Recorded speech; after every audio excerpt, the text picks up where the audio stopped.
नमस्कार।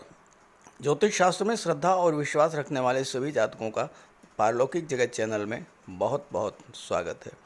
आज के इस वीडियो में हम बात करेंगे धनु राशि के जातकों के लिए अगस्त 2022 का महीना किन किन खुशियों की सौगात लेकर के आ रहा है, जीवन के किन क्षेत्रों में बड़ी सफलता देखने को मिल सकती है और किन क्षेत्रों में विशेष सावधानी बरतनी होगी। कैसा रहेगा आपका आर्थिक जीवन, पारिवारिक जीवन, पद प्रतिष्ठा, मान सम्मान, विवाह और संतान के योग, विदेश यात्राओं के योग, व्यापार व्यवसाय और नौकरी की दृष्टि से ये महीना कैसा रहेगा, छात्रों के लिए कैसा रहेगा, हाउसवाइफ्स के लिए कैसा रहेगा, साथ ही साथ कैरियर, जॉब, प्रमोशन की दृष्टि से और धार्मिक और आध्यात्मिक दृष्टि से कैसा रहेगा ये महीना, इसी का विश्लेषण करेंगे इस वीडियो में।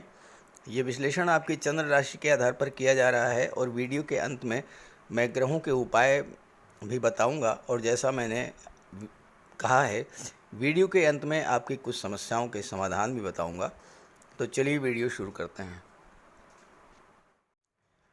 देखिए, ये है धनु राशि के जातकों की कुंडली। एक होती है जन्म कुंडली। जन्म कुंडली में आपका प्रारब्ध लिखा होता है। जीवन में कौन कौन सी घटनाएं कब कब घटित होंगी, इसका विश्लेषण जन्म कुंडली से किया जाता है। दूसरी होती है गोचर कुंडली। गोचर कुंडली में ग्रहों की वर्तमान के गोचर के आधार पर भविष्य फल का कथन किया जाता है। तो ये धनु राशि के जातकों की गोचर कुंडली आपके सामने है। अब किसी भी कुंडली का विश्लेषण करते समय सबसे पहले लग्न और लग्नेश के बारे में बात की जाती है, उसके बाद भाग्य और भाग्येश पर का विचार किया जाता है। और अगर कुंडली आपकी ऐसी बन रही है जिसमें लग्नेश और भाग्येश में प्रबल मैत्री संबंध बन जाए, मित्रवत संबंध बन जाए, तो उस कुंडली का बहुत बड़ा लाभ आपको मिल जाता है। देखिए, लग्न के स्वामी हैं देवगुरु बृहस्पति और भाग्य भाव के स्वामी हैं सूर्य। स्वयं सूर्य 17 जुलाई को आपकी कुंडली के 17 अगस्त को आपकी कुंडली के भाग्य भाव में गोचर करेंगे और अपनी ही राशि में गोचर करेंगे। सूर्य और गुरु प्रबल मित्र हैं। तो यहाँ पर भाग्येश और लग्नेश और भाग्येश के बीच प्रबल मैत्री संबंध बन रहा है। तो ये चीज़ आपके पक्ष में जा रही है।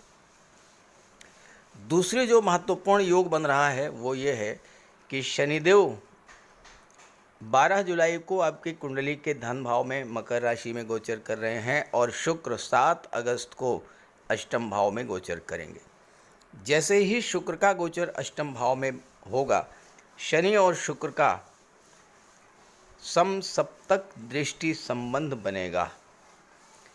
शनि की सीधी दृष्टि शुक्र पर और शुक्र की सीधी दृष्टि शनि पर पड़ेगी और ये बहुत ही श्रेष्ठ संबंध होता है, बहुत ही शुभ और लाभदायक संबंध होता है। तीसरा जो महत्वपूर्ण योग बन रहा है वो है बुध का। बुध यहाँ पर आपकी कुंडली के दशम भाव में भद्र राजयोग बनाएंगे 21 अगस्त को। 21 अगस्त से पहले बुध का गोचर भाग्य भाव में रहेगा और सूर्य और बुध का बुधादित्य राजयोग भी बनेगा। और इसके बाद बुध 21 अगस्त को जैसे ही दशम भाव में गोचर करेंगे, तो यहाँ पर चूँकि बुध का गोचर केंद्र के भाव में हो रहा है और अपनी उच्च की राशि कन्या राशि में हो रहा है, तो भद्र राजयोग बन जाएगा और बहुत ही श्रेष्ठ फल आपको देंगे कार्य क्षेत्र में। मंगल आपके कुंडली के पंचम भाव में गोचर कर रहे हैं। 10 अगस्त को मंगल छठे भाव में गोचर कर जाएंगे और बहुत अच्छा रिजल्ट देते हैं मंगल छठे भाव में। शुक्र 7 अगस्त तक तो सप्तम भाव में है और फिर अष्टम में चले जाएंगे और फिर सप्तम भाव खाली रहेगा और ये बहुत अच्छा रहेगा आपके लिए। तो ये तो हैं ग्रह स्थितियाँ। अब आपकी कुंडली में दो राजयोग बन रहे हैं, एक देवगुरु और दूसरा बुध।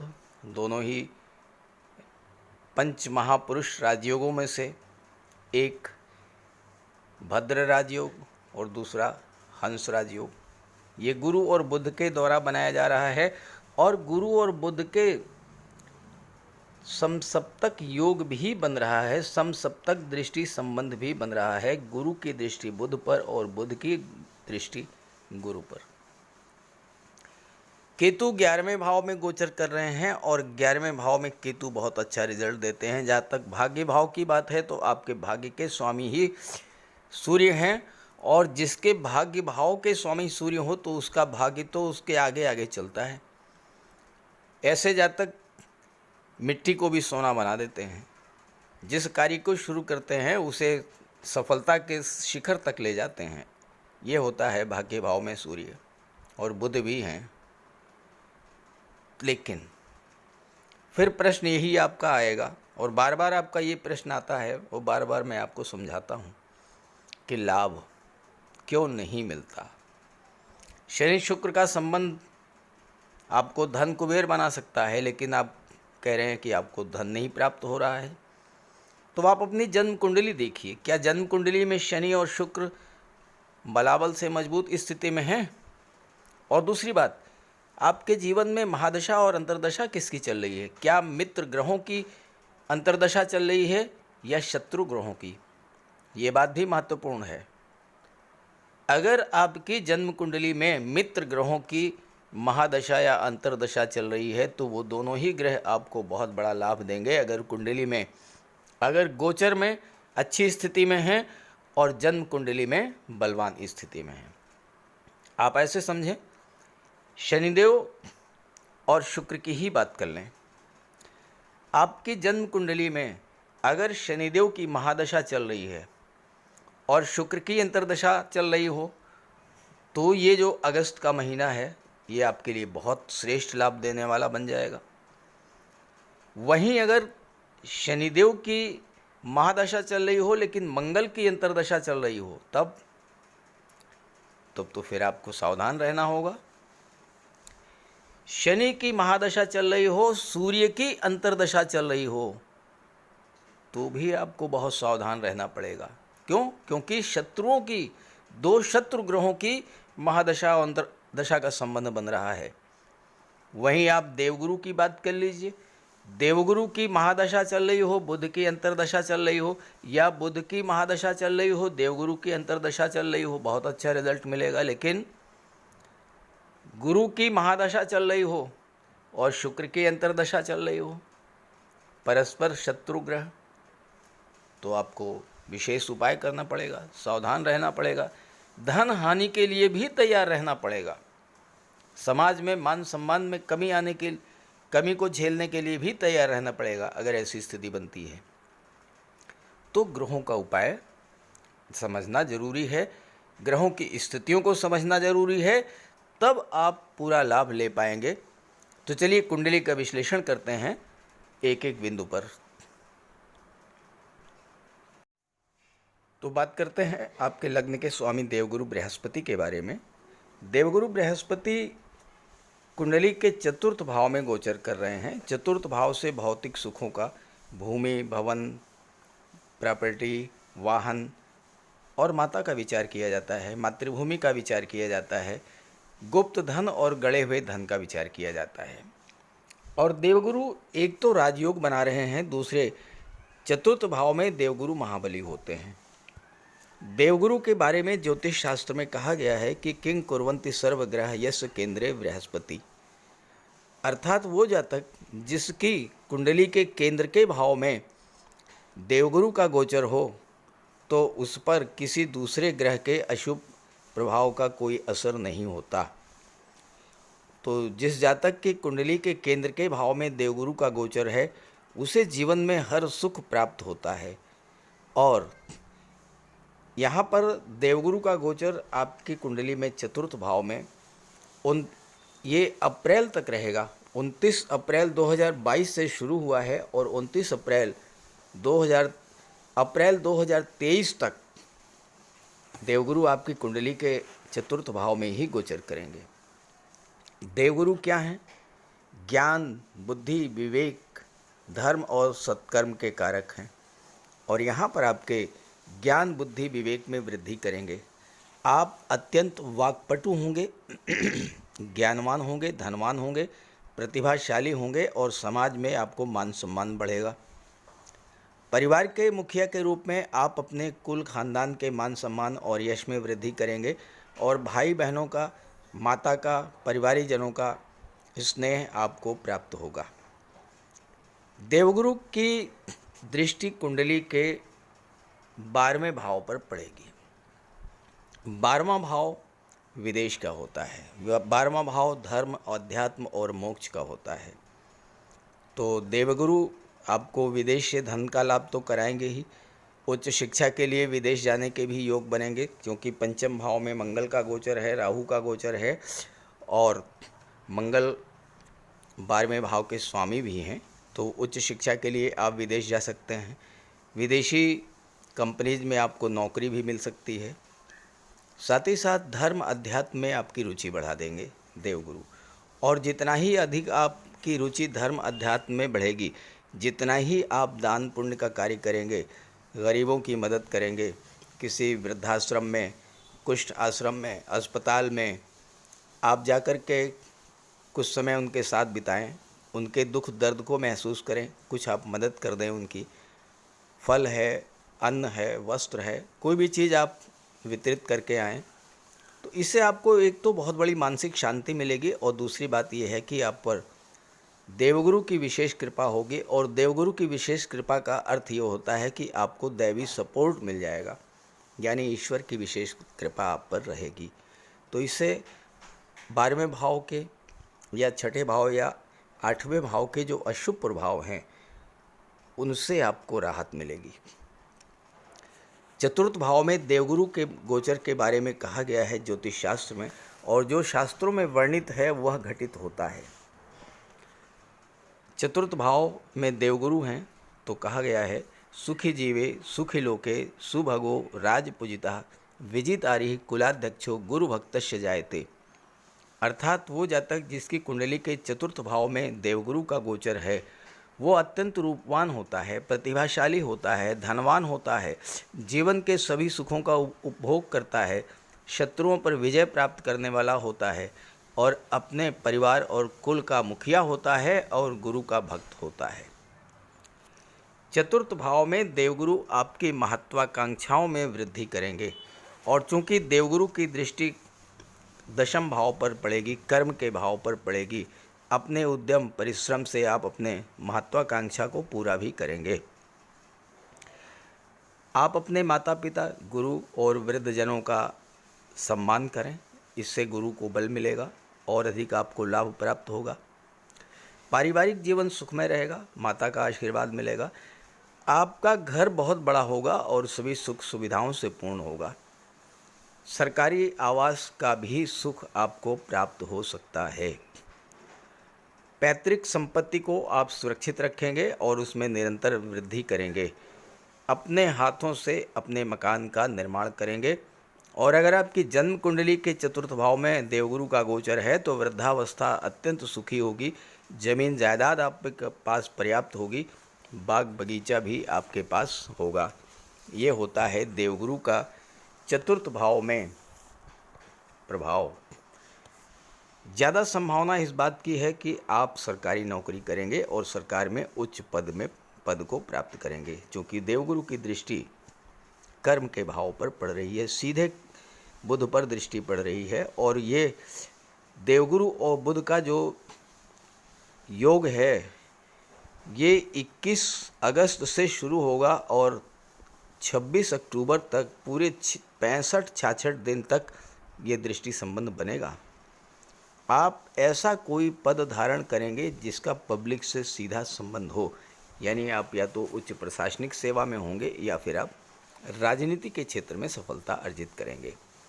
आप धर्मगुरु भी हो सकते हैं, पुरोहित भी हो सकते हैं, धार्मिक कर्मकांड भी कराने वाले हो सकते हैं, ज्योतिषी भी हो सकते हैं, और इन सब सभी क्षेत्रों में सीधा संपर्क आपका पब्लिक से होता है। तो देवगुरु आपके लिए बहुत अच्छा रिजल्ट लेकर के आ रहे हैं और अप्रैल 2023 23 तक देवगुरु आपको बहुत बड़ा लाभ देने वाले हैं, और उसके बाद भी देवगुरु बहुत अच्छा रिजल्ट देंगे, क्योंकि देवगुरु इसके बाद पंचम भाव में जाएंगे अब अप्रैल 2023 में, और पंचम में देवगुरु अति विशिष्ट कारक होते हैं। तो बहुत ही अच्छा है आपके लिए, देवगुरु का उपाय जरूर करते रहिए। आइए बात कर लेते हैं शनि और शुक्र के समसप्तक दृष्टि संबंध पर। शनिदेव का गोचर 12 जुलाई से मकर राशि में है, और शनिदेव आपकी कुंडली के धन के भाव में गोचर कर रहे हैं, और शुक्र 7 अगस्त को अष्टम भाव में गोचर करेंगे चंद्रमा की राशि में, कर्क राशि में, मित्र की राशि में, और शनि की दृष्टि शुक्र पर पड़ेगी। शनि और शुक्र बहुत गहरे मित्र हैं, और जैसे ही शनि की दृष्टि शुक्र पर पड़ेगी तो शनि और शुक्र का समसप्तक दृष्टि संबंध बनेगा। ज्योतिष शास्त्र में शनि और शुक्र का दृष्टि संबंध अत्यंत श्रेष्ठ और शुभ फल देने वाला माना गया है। शनि और शुक्र में बहुत गहरी मित्रता है, और इसी कारण शुक्र के साथ मित्रता का भाव रखने वाली राशि तुला राशि शनि की उच्च की राशि भी मानी गई है। शनि और शुक्र दृष्टि संबंध का सबसे महत्वपूर्ण जो प्रभाव पड़ता है वह धन पर पड़ता है, और चूंकि शनि धन भाव में गोचर कर रहे हैं और शुक्र की दृष्टि धन के भाव पर पड़ रही है, तो इस गोचर काल में आप प्रचुर मात्रा में धन का संचय करेंगे, क्योंकि शनि है न्याय के देवता, परिश्रम के कारक, अनुशासन और समयबद्धता के कारक, और शुक्र हैं धन, वैभव, ऐश्वर्य, समृद्धि और संपन्नता, भौतिक सुख, विवाह और संतान के कारक। तो शनि और शुक्र का ये जो दृष्टि संबंध है ये हर प्रकार का भौतिक सुख आपको प्रदान करेगा। उत्तम कोटि का विवाह होगा आपका, खूबसूरत और धनवान जीवन साथी प्राप्त होगा, संतान का सुख मिलेगा, शानदार मकान, शानदार वाहन, नौकर चाकर, मित्र संबंधी हर तरह का सुख देने वाला होगा ये दृष्टि संबंध। और ऐसे जातक जिनकी जन्म कुंडली में ये दृष्टि संबंध बन जाता है उन्हें जीवन भर धन की कमी नहीं होती है, और इस दृष्टि संबंध के बनने पर जो संतान जन्म लेती है वो तो अपने जन्म के साथ ही सौभाग्य और लक्ष्मी को लेकर आती है। अगर इस गोचर काल में आपको संतान की प्राप्ति होती है तो वो संतान बिल्कुल यही योग लेकर के जन्म लेगी, और उस अत्यंत सौभाग्यशाली होगी वो संतान, और उसके जन्म लेते ही आपका भी भाग्योदय हो जाएगा। शुक्र कला और सौंदर्य के कारक होते हैं। शनि की दृष्टि पड़ने से ऐसे जातकों में परिश्रम करने की क्षमता बढ़ जाती है, कला के क्षेत्र में पूरे समर्पण के साथ कार्य करते हैं, और ये अपनी कला की साधना में इस कदर डूब जाते हैं कि इन्हें अपने खाने पीने का भी होश नहीं रहता। परिणाम ये होता है कि अत्यंत उच्च कोटि की रचना ये प्रस्तुत करते हैं जो संपूर्ण विश्व को मोह लेती है। शुक्र व्यक्ति को सेलिब्रिटी बनाते हैं, और आपने देखा भी होगा कि बड़े बड़े संगीतकार, नर्तक, गायक, वादक, लेखक, कवि, मूर्तिकार, शिल्पकार, चित्रकार किस तरह से लोगों के दिलों पर राज करते हैं, असीम लोकप्रियता और धन अर्जित करते हैं। अब अगर आपकी जन्म कुंडली में शनि या शुक्र मजबूत स्थिति में हुए और शनि या शुक्र की महादशा या अंतर्दशा चल रही हो, तो आप फिल्म जगत, टीवी सीरियल या कला के माध्यमों से अपार धन प्राप्त करेंगे। और अगर आप व्यापार व्यवसाय से जुड़े हुए हैं और कला और सौंदर्य से संबंधित व्यापार व्यवसाय करते हैं तो वहाँ भी आपको विशेष सफलता मिलेगी। शनि अष्टम भाव के कारक होते हैं। शनि शुक्र का संबंध बन रहा है, और अष्टम भाव क्या है? आयु, आकस्मिक घटनाओं का।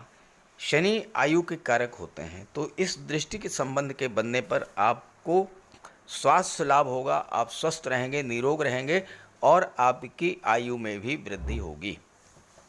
शनि रियल एस्टेट के कारक होते हैं, प्रॉपर्टी डीलिंग और कंस्ट्रक्शन के कारक होते हैं, और अगर आप बिल्डर हैं, कॉन्ट्रैक्टर हैं, या बिल्डिंग मटेरियल के आप सप्लायर हैं, सीमेंट सरिया के होलसेल डीलर हैं, रिटेल डीलर हैं, या किसी कंस्ट्रक्शन करने वाली कंपनी प्राधिकरण से आप जुड़े हुए हैं, जैसे विकास प्राधिकरण, आवास विकास, नगर या निर्माण निगम, इस सब क्षेत्रों से आप जुड़े हुए हैं, या फिर आप आर्किटेक्चर के क्षेत्र में हैं, तो आपके लिए शनि बहुत अच्छा रिजल्ट देंगे। शनि अष्टम भाव जो कि ज़मीन से नीचे के पदार्थों का भी होता है। तो आपको petrol, diesel, gas, mines, minerals, rubber, scrap, automobiles, transport, tourism, इन सब क्षेत्रों से भी आपको शनिदेव बहुत अच्छा लाभ देंगे और आप प्रचुर मात्रा में धन का संचय करेंगे, क्योंकि शनि धन के भाव में गोचर कर रहे हैं। और आप एक चीज़ और देखें कि शनि और शुक्र का जो संबंध है ये लाभ के भाव से भी बन रहा है। शनि धन के भाव में गोचर कर रहे हैं, धन के भाव के स्वामी हैं, और लाभ के भाव के स्वामी कौन हैं? शुक्र हैं। और यहाँ पर शनि की दृष्टि लाभ के भाव पर पड़ रही है, और यहाँ पर केतु का गोचर है। राहु और केतु लाभ के भाव में जब गोचर करते हैं तो आकस्मिक रूप से आपको धन की प्राप्ति करा देते हैं। अचानक से आपको मोटा पैसा मिलेगा इस गोचर काल में। शेयर से, लॉटरी से, किसी प्रॉपर्टी से, या गवर्नमेंट के पास कोई आपका पैसा रुका हुआ था वो पैसा मिल जाएगा। किसी को आपने कर्ज दिया था, पैसा डूब गया था, वो पैसा आपको मिल जाएगा। ऐसी जगह से धन मिलेगा जहाँ से आप कल्पना भी नहीं कर सकते हैं। अनएक्सपेक्टेड वेल्थ आपको मिलने जा रही है इस गोचर काल में। और शनि की तीसरी दृष्टि जो पड़ रही है वो देवगुरु पर पड़ रही है, कुंडली के चतुर्थ भाव में पड़ेगी। यहाँ पर शनि थोड़ा बहुत रिश्तों में दूरी लाते हैं, खास करके मातृभूमि से तो आपकी दूरी बना ही देंगे, इसमें कोई दो राय नहीं है। विदेश जाकर के आपको लाभ दिलाएंगे, लेकिन शनि आपको यहाँ वाहन जरूर दिला देंगे।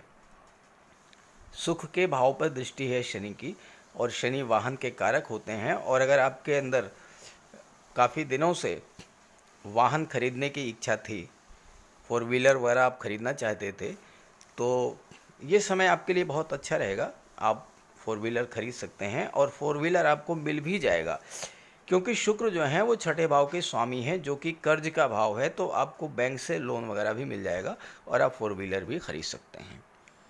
अब बात कर लेते हैं बुध के बारे में, जो कि कुंडली के दशम भाव में भद्र राजयोग बना रहे हैं।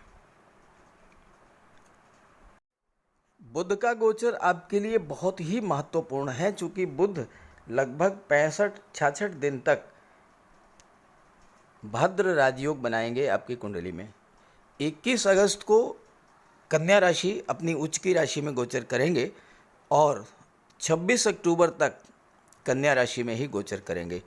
भद्र राजयोग तब बनता है जब बुध का गोचर केंद्र में हो और अपनी उच्च की राशि या स्वराशि यानी मिथुन राशि में हो, या फिर कन्या राशि में हो। और कन्या राशि में बुध गोचर करते हुए आपके कार्य क्षेत्र में बहुत बड़ा परिवर्तन लाएंगे, आपके स्वभाव में बहुत बड़ा परिवर्तन लाएंगे।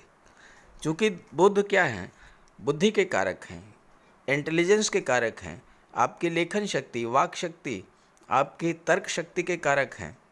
बुध आईटी सेक्टर के कारक हैं, बुध कॉमर्स के कारक हैं, बुध मैनेजमेंट के कारक हैं, बुध शेयर मार्केट के कारक हैं। और ऐसे बुध जब राजयोग बनाएंगे तो आपको महाधनी बना देंगे। ज्योतिष शास्त्र में कहा गया है कि वो जातक जिनकी कुंडली में भद्र राजयोग बनता है वो अत्यंत बुद्धिमान होते हैं और रत्नों को तराजू से तौलने वाले होते हैं। ये सांकेतिक रूप में कहा गया है। रत्नों को तराजू से तौल के रखने का अर्थ ये हुआ कि आपके पास इतना अधिक धन होगा कि आप कल्पना नहीं कर सकते। बुध चूंकि दशम भाव में ये राजयोग बना रहे हैं, जहाँ से आपके जॉब कैरियर का विचार किया जाता है, प्रोफेशन का विचार किया जाता है, तो इस योग बनने पर आप अच्छे लेखक हो सकते हैं, वक्ता हो सकते हैं, बैंक अधिकारी हो सकते हैं, चार्टर्ड अकाउंटेंट हो सकते हैं, और फाइनेंस रिलेटेड में बहुत अधिक एक्सपर्ट होंगे।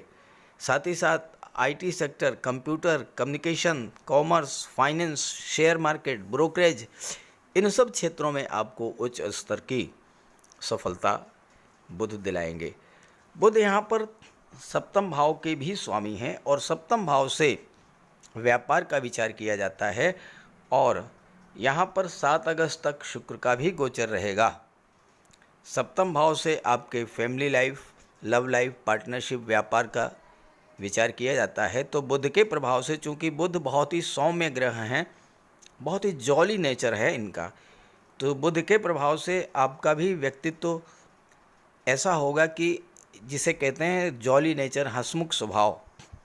तो आपका स्वभाव बहुत ही मधुर होगा, हंसमुख होगा। तो आपके संबंध अपने जीवन साथी से बहुत अच्छे रहेंगे। पार्टनरशिप में व्यापार करते हैं तो उसमें भी आपको सफलता मिलेगी। अत्यंत बुद्धिमान होंगे और आपका जीवन साथी भी अत्यंत बुद्धिमान और सहयोगी नेचर का होगा। ससुराल पक्ष भी आपका बहुत धनाढ्य होगा। और चूंकि सप्तम भाव व्यापार का होता है और व्यापार के ही भाव, कर्म भाव में राजयोग बन रहा है, तो व्यापारियों के लिए भी ये योग अत्यंत श्रेष्ठ है। व्यापार में निरंतर प्रगति होगी, लाभ के नए नए अवसर मिलेंगे, एक से अधिक व्यापार आप कर सकते हैं। और साथ ही साथ अगर आप महिलाओं के सहयोग से कोई व्यापार व्यवसाय शुरू करते हैं, जैसे कि आप अपनी पत्नी के नाम से किसी व्यापार की शुरुआत कर दें, तो उसमें आपको बहुत बड़ा लाभ होगा। और यहाँ चूँकि बुध भाग्य भाव में गोचर करेंगे 21 अगस्त तक, तो भाग्य का भी सपोर्ट मिलेगा। और सूर्य जो हैं वो पूरे एक महीने 17 अगस्त से और 17 अक्टूबर तक, सितंबर तक गोचर करेंगे भाग्य के भाव में, तो भाग्य का भी आपको पूरा सपोर्ट मिलता रहेगा। देवगुरु की दृष्टि कर्म भाव पर पड़ ही रही है। तो अगर आप एजुकेशन सेक्टर में हैं, फाइनेंस सेक्टर में हैं, बैंकिंग सेक्टर में हैं, आप चार्टर्ड अकाउंटेंट हैं, आप काउंसलर हैं, शिक्षा के क्षेत्र से जुड़े हुए हैं, कोई शिक्षण संस्थान है आपका, कोई कोचिंग इंस्टीट्यूट है, या फिर आप धर्मगुरु हैं, ज्योतिषी हैं, कथावाचक हैं, इन सब क्षेत्रों में आपको जो है बहुत बड़ा लाभ बुध देने जा रहे हैं। अब थोड़ी सावधानी की बात हो जाए। सूर्य की बात तो बीच में हो ही चुकी है कि सूर्य आपके भाग्य को प्रबल योग देंगे, भाग्य आपका पूरा सपोर्ट करेगा। बात कर लेते हैं मंगल के बारे में, जहां पर आपको विशेष सावधानी बरतनी होगी। देखिए, मंगल का गोचर 10 अगस्त तक तो कुंडली के पंचम भाव में रहेगा और उसके बाद छठे भाव में आ जाएगा। तो मंगल छात्रों के लिए तो बहुत अच्छा रिजल्ट देंगे।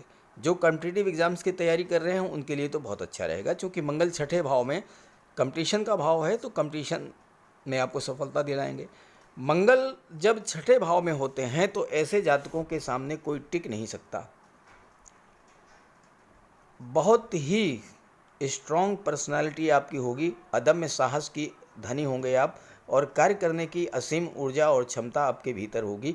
तो किसी तरह की कोई कंपटीशन हो उसे आप बीट करेंगे। ख़ास करके अगर आप आर्मी, मिलिट्री, नेवी, एयरफोर्स, इन सब क्षेत्रों में या पुलिस विभाग के लिए प्रयास कर रहे हैं, या फिर मेडिकल और सर्जरी के क्षेत्र में, या नर्सिंग के क्षेत्र में, या आप फार्मेसी के क्षेत्र में जॉब की तलाश कर रहे हैं, तो मंगल आपको इस गोचर काल में सफलता दिला देंगे। रोग, ऋण, शत्रु, इन तीनों का विनाश करेंगे मंगल। लेकिन 10 अगस्त तक, जब तक मंगल का गोचर पंचम भाव में है, तब तक गर्भवती माताओं को विशेष सावधानी बरतनी होगी, क्योंकि मंगल ब्लड और सर्जरी के कारक होते हैं। तो अगर संतान की प्राप्ति होगी तो संभावना बनती है कि वो ऑपरेशन के थ्रू हो। और 10 अगस्त तक मंगल की दृष्टि अष्टम भाव पर पड़ेगी, जो कि आकस्मिक घटनाओं का होता है। तो ऐसे में वाहन चलाते समय भी विशेष सावधानी अपेक्षित है। और साथ ही साथ आप बजरंगबली की शरण में आ जाएं, हनुमान जी की उपासना करें, हनुमान चालीसा का पाठ करें, तो आपको इन सब कार्यों से बहुत अधिक लाभ होगा। इसके बाद मंगल जब छठे भाव में आ जाएंगे तो छठे भाव में मंगल बहुत अधिक अच्छा रिजल्ट देते हैं। हालांकि मंगल शत्रु की राशि में गोचर करेंगे, शुक्र की राशि में, और मंगल की दृष्टि 12वें भाव पर रहेगी, तो आपको विदेश जाना पड़ सकता है। विदेश जाने का योग बनाएंगे मंगल। हालांकि स्वास्थ्य संबंधी कुछ समस्याएं आपको मंगल दे सकते हैं यहाँ भी। ख़ास करके अगर आप ब्लड संबंधी रोगों से परेशान हैं तो वहाँ पर आपको सावधानी बरतनी होगी। तो ये तो मैंने आपको बताया ग्रहों के प्रभाव को। अब अगर आप ग्रहों का पूरा लाभ लेना चाहते हैं तो ग्रहों का उपाय ज़रूर कीजिएगा।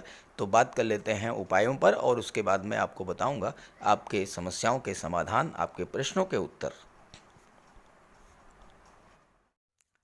अगर आपके जन्म कुंडली में कोई भी ग्रह कमज़ोर स्थिति में है या अशुभ प्रभाव में है तो आप उसका उपाय कर लें। सूर्यदेव का उपाय करने के लिए आप सूर्यदेव की आराधना करें, भगवान भुवन भास्कर को अर्घ्य दें। रविवार के दिन तांबे के लोटे में जल, अक्षत, लाल पुष्प, रोली, चंदन ये डाल करके सूर्यदेव को अर्घ्य दें। गायत्री मंत्र का पाठ करें, आदित्य हृदय स्तोत्र का पाठ करें और अपने पिता की सेवा करें, उनका आशीर्वाद प्राप्त करें।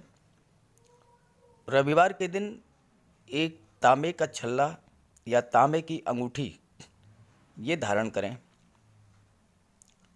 शनि, राहु और मंगल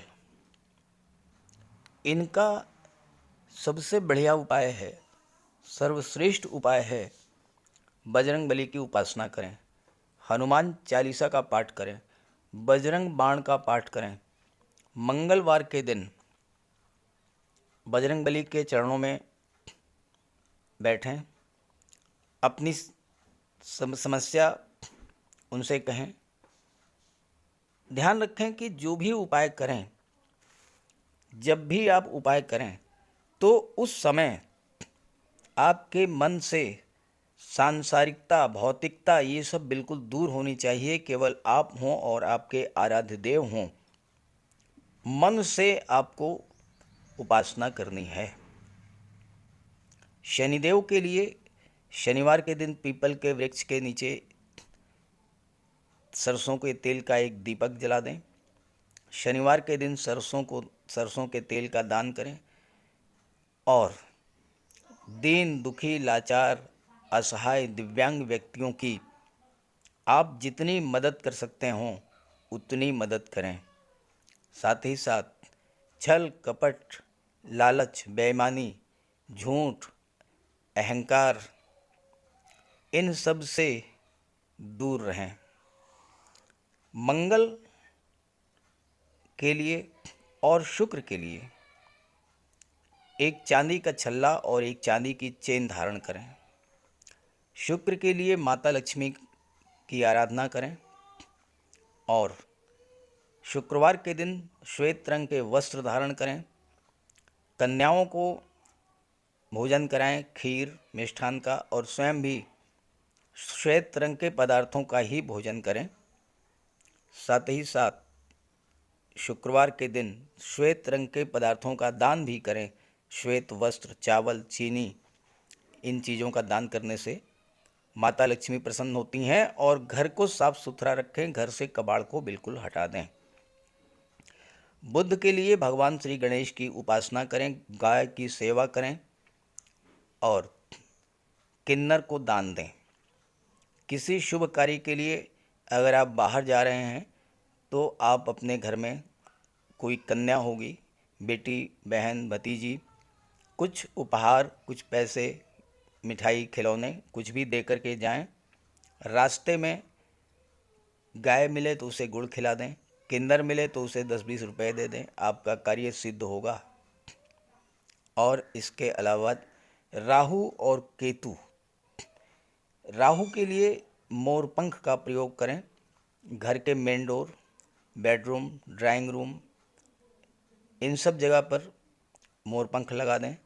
तकिए के नीचे एक मोर पंख रखें। एक सुरमे की डिबिया और एक चांदी की छोटी सी गोली हमेशा अपने पर्स में या अपनी जेब में रखें। केतु के लिए कौवे, काले कुत्ते, काली गाय इनकी सेवा करें, इनको भोजन दें। देवगुरु बृहस्पति के लिए माता पिता, गुरु और वृद्ध जनों का सम्मान करें। घर में केले का एक वृक्ष लगा लें, उसकी सेवा करें, भले ही गमले में लगा लें। हो सके तो गुरुवार का व्रत रखें। चंद्रमा के लिए भगवान भोले शंकर की उपासना करें। तो अगर आप ये सब उपाय करेंगे तो आपको निश्चित रूप से बहुत बड़ा लाभ होगा। और एक बात और आप समझ लें कि गर्मी का मौसम आ रहा है, आप पशु पक्षी इनके लिए जल की व्यवस्था करें, भोजन की व्यवस्था करें। एक छत पर आप छोटी सी प्याली में जल रख दें, एक दूसरी प्याली में कुछ अनाज रख दें। पशु पक्षी जो हैं आएंगे आपकी छत पर, भोजन ग्रहण करेंगे, जल ग्रहण करेंगे, आपको आशीर्वाद देंगे और ये चीज़ें आपके जीवन में बहुत बड़ा सकारात्मक उपाय लाएंगे। तो उपाय तो ज़रूर कीजिएगा, उपाय आप करेंगे तो आपको पूरा लाभ होगा। चलिए अब बात कर लेते हैं आपके प्रश्नों पर। चंद्रेश्वर जी का प्रश्न है, तांबे का छल्ला किस हाथ में और किस अंगुली में पहनना चाहिए? देखिए, तांबे का छल्ला सूर्य देव को प्रसन्न करने के लिए सूर्य के उपाय के रूप में तांबे का छल्ला पहना जाता है। और तांबे का छल्ला दाहिने हाथ की जो सबसे छोटी उंगली है उसके बगल की जो उंगली है, अनामिका जिसे कहते हैं, मध्यमा और कनिष्ठिका के बीच की जो उंगली है अनामिका, उस उंगली में पहनना चाहिए, क्योंकि अनामिका के नीचे ही सूर्य पर्वत होता है। ये तो हुई तांबे की बात।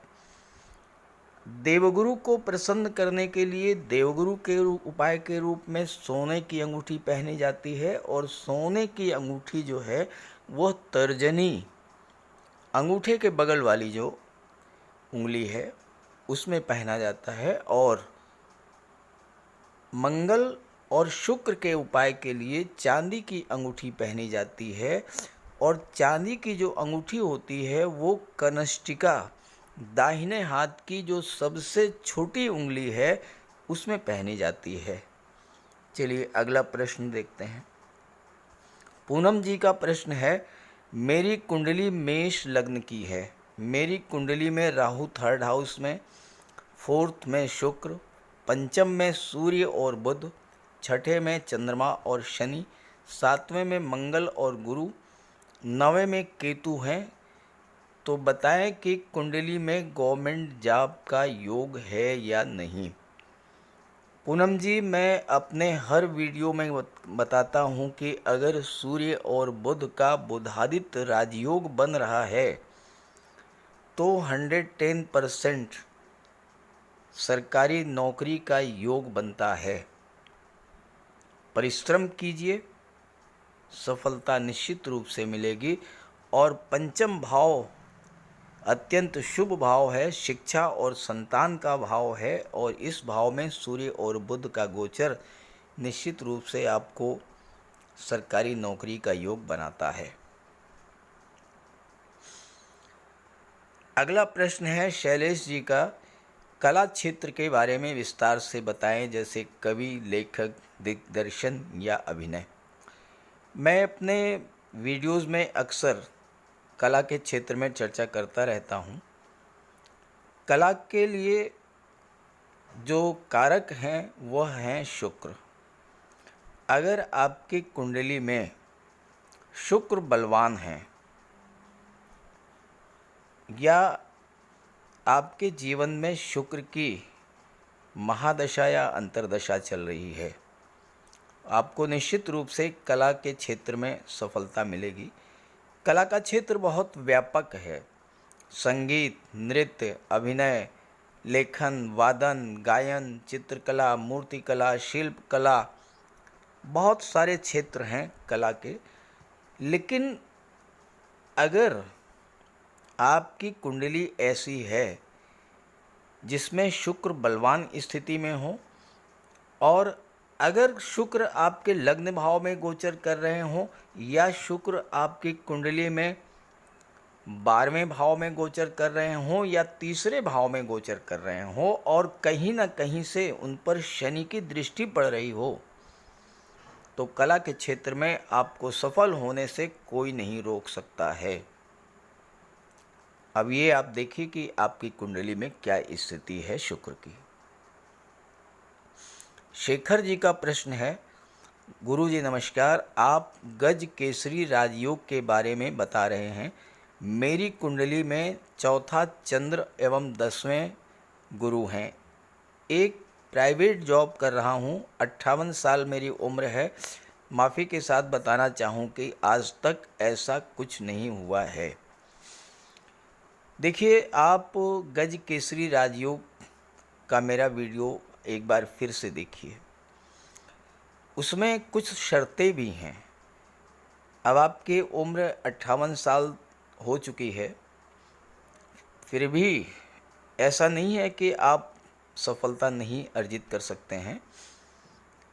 देवगुरु का उपाय कीजिए, चंद्रमा का उपाय कीजिए, और सबसे महत्वपूर्ण बात यह है कि आपको गज केसरी राजयोग का लाभ क्यों नहीं मिल रहा है। तो आपकी कुंडली में देखिए, अपनी जन्म कुंडली को, देवगुरु पर किसी अशुभ ग्रह की दृष्टि तो नहीं पड़ रही है।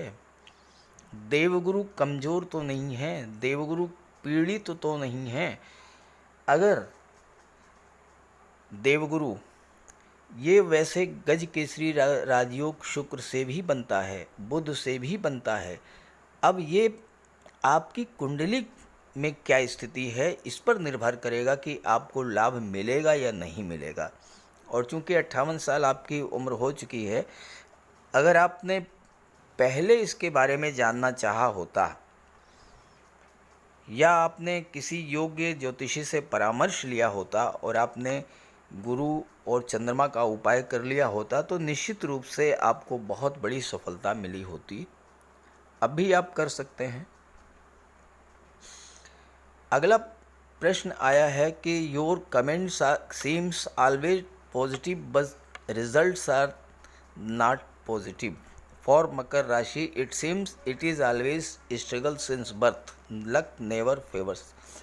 देखिए, ऐसा है कि मैं अपने हर वीडियो में कहता हूं कि ग्रहों का लाभ, चाहे वो राजयोग बने, चाहे ग्रह दिग्बली हो, लाभ आपको तभी मिलेगा जब आपकी जन्म कुंडली में वो ग्रह बलवान स्थिति में हैं। और इसीलिए ग्रहों के उपाय की व्यवस्था की गई है। अगर आपकी जन्म कुंडली में शनिदेव बलवान होंगे, संघर्ष जरूर कराएंगे। मकर राशि के जातकों को संघर्ष करना पड़ता है, और इस समय तो 7.5 चल रही है। लेकिन आप यह भी समझ लें कि शनिदेव जब आपको लाभ देने पर आएंगे तो इतना कुछ प्रदान करेंगे कि आप कल्पना नहीं कर सकते हैं। 7.5 की अवस्था में मैंने बहुत से लोगों को देखा है कि उन्होंने 7.5 वर्षों में जितना प्राप्त कर लिया, जितना अर्जित कर लिया, शायद वो पूरे जीवन भर नहीं प्राप्त कर पाए होंगे।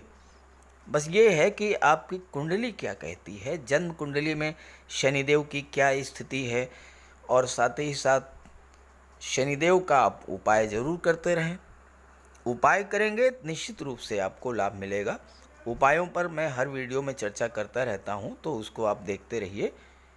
नमस्कार।